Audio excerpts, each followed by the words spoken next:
Oh man. Oh, hey everybody. Welcome to the studio. Oh, just some Fuji's, but let's get started on some clay. So, because we're all approximately going to have the same amount of clay right here. First thing you're going to want to do is wedge this together. So remember this game, wedging it, right? Push and smush. Make that monkey face, right? So, I've wedged that up a little bit before, so now I'm going to pat her down. So right now, I am going to make, and what we are talking about is the second assignment, which is coil, pinch, slab, and mold tiles, okay? We got 4 tiles that we're going to make. Those tiles are each going to have, one's going to be dedicated to coil, one's going to be dedicated to slab, one's going to be dedicated to pinching, and one's going to be dedicated to molding. Now, do you have to stick to that and only have coil on this one and slab on that one? No. If you want to make an image that runs across all of them, and so it's like your coils coil through all 4 tiles, and you got some pinching here and there, and some slab work, and some use of some molds all throughout it, yes, that's totally cool. Just make sure that it equals about the same amount of coil, slab, and pinch and mold, you know, as what equal on each one. So my demo, I'm going to show you about what I'm talking about. So I made these in about half hour, 45 minutes, a little bit earlier today. These are coils, these were slabs, these are from pinching, and these are from molds. Molds that I found in my house. This is how much clay I ended up with afterwards. So that took, you know, about that amount of clay minus this. So this is what we're going to walk through and show you a little bit, and I'll probably bounce into some of these. These are still, like I said, very flexible and in the wet stage, so I can work with them and show you what's going on. But I'm going to generally show you how I got there, okay? So, I also want to say, my work, this stuff, is very abstract. I'm just doing designs and sort of playing with pattern and repetition and, you know, and using like line to like create some, composition. You can do an image. It is up to you. You can have imagery running across this. There could be a tree running through here. I don't care if this is a surfboard with waves in the background. You know, whatever it is you want to make, do. Totally cool. So, flatten out this patty. Down on the table. I'm flipping it over and over. We are making a slab right now.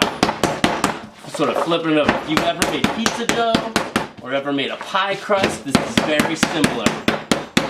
I would love to teach you how to throw a slab. Throwing slabs is the way to go at this point.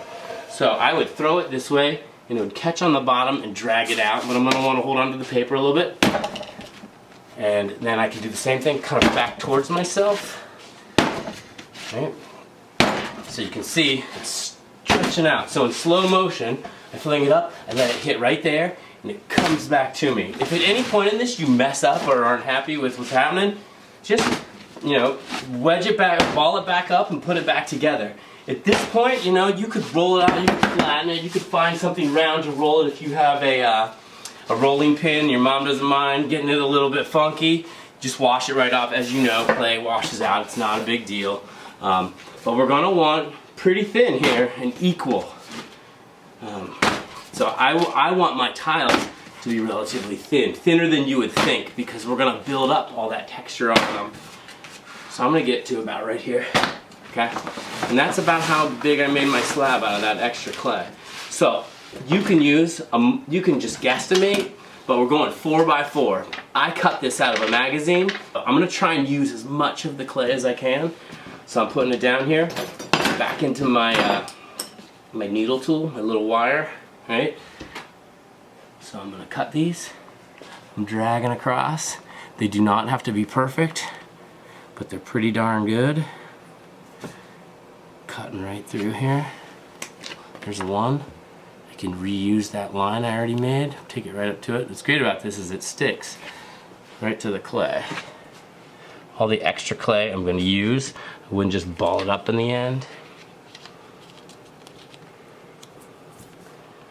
And generally, if you get a little crazy, or you know, your lines aren't perfect, that's okay. But all you got to get is 4 tiles out of this. These are 4 by 4 inches.